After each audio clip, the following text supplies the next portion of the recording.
8. októbra v Bratislave o 2:42 ráno vstupujeme do mesiaca nových energií. Začína mesiac psa s jangovým ohňom. Sme v akomsi medziobdobí. Je to obdobie relatívneho pokoja, preto relatívneho, lebo ten pokoj je len na povrchu.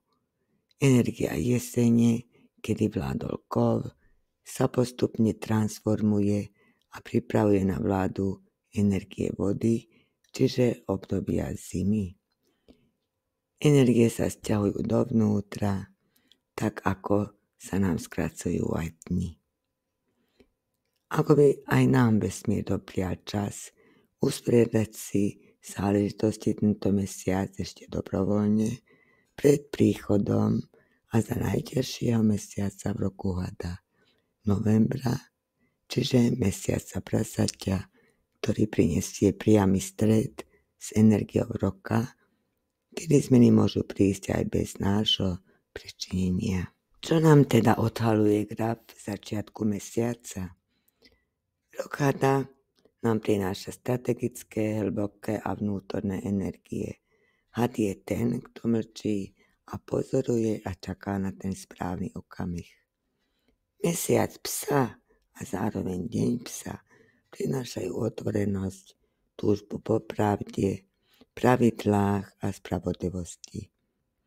Hodina bivola prináša do celého obrazu ťažobu, tvrdohlavosť a pocit, že bremená sú priveľké, lebo pes a bivol tvoria napätie, tzv. Trest nespravodlivosti.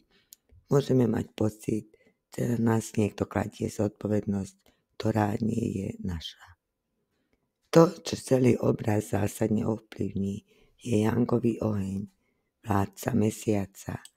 Je to ako slnko. Rozsvieti, čo bolo v tieni, prináša jasno, ale aj neúprosnosť.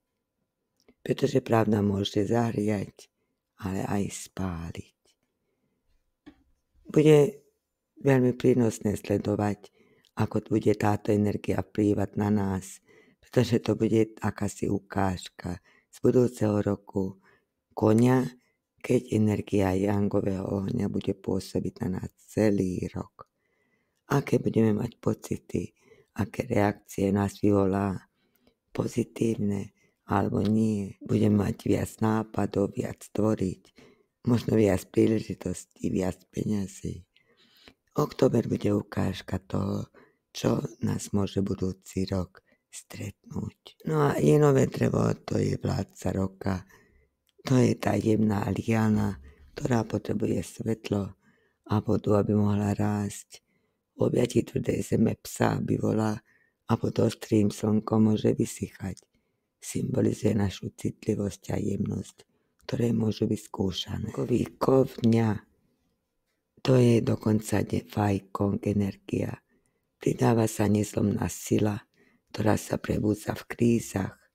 A kríza tu nebude na to, aby nás zlomila, ale aby sme objavili silu, ktorú by sme inak v sebe ani nehľadali. Tento mesiac mi pripomína starý príbeh o Indrovi, kráľovi nebies.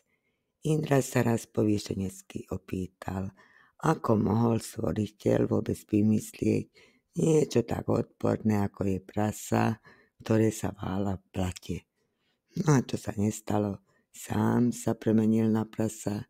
Najskôr to vnímal ako trest, ale postupne si zvykol. Má rodinu, malé prasiatka, bol spokojný v bahne a zabudol, že je kráľom nebies. A keď prišiel múdresná rada a neúnavne mu pripomínali o skutočnú podstatu, Indra precitol, pochopil, že jeho miesto nie je v blate, ale vo svetle. Tento obraz je aktuálny aj pre nás. Október je mesiac, keď jangové slnko osvetlí naše báhno, veci, ktoré sme si možno nechceli priznať, a prinesie otázku. Nie sme aj my spokojní v ilúzii, ktorá nám dáva pohodlie, ale v skutočnosti nie je naša. A fajkong energia tento mesiac je ako narada, prebudí nás, aj keby sme najradšej ostali spať. Nie náhodou práve v tomto čase prichádza sviatok všetkých svätých a pamiatka zosnulých. Tieto dni nás učia, že nič nie je večné, že masky a ilúzie sa nakoniec rozpadnú. Ostáva len podstata, pravda o tom, čo sme žili, kým sme boli. Október nás preto vyzýva k odvahe, nie k veľkým gestám, ale k jednoduchému priznaniu. Toto je pravda, tak toto je. A hoci sa to môže zdať ťažké, práve v tomto okamihu spadne z našich pliec ťažoba, ktorú nesieme možno už dlho. Milí poslucháči, nech je tento mesiac pre nás všetkých ako na radovlás. Pripomenutie, že nepatríme do bahna klamstiev, ale do priestoru pravdy a dôstojnosti. A nech dvaja psi, ktorí strážia október, držia pri nás, aby sme mali odvahu povedať áno, toto je moja pravda. Čo to znamená pre náš život? Pravda vyjde na povrch, v práci, vo vzťahoch aj v našom vnútri. Nemusí to byť príjemné, ale bude to oslobodzujúce. Naučme sa hovoriť nie, keď nás niekto tlačí do zodpovednosti, ktoré nie sú naše. Neniesme cudzie bremená. Krízy berme ako dary.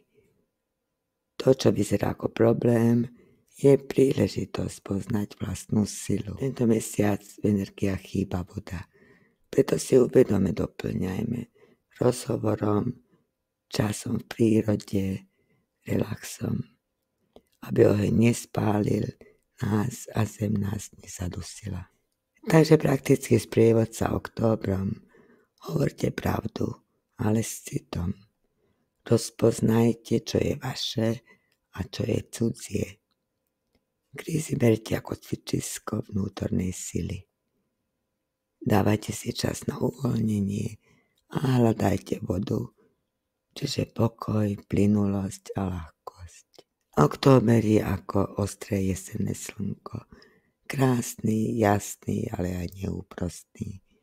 Dvaja psi strážia pravdu, bivol skúša našu silu a had nás učí múdrosti a stratégii. Odkaz je jasný. Pravda, férovosť a neslomnosť sú svetlom, ktoré nás prevedie aj cez najťažšie chvíle. A ak sa rozhodneme priznať si ju teraz dobrovoľne, nebudeme musieť čakať na tvrdšie skúšky, ktoré prinesie ďalší mesiac. Ďakujem, že ste obetovali svoj čas a vypočuli si túto predpoveď. Prajem vám krásny mesiac, október.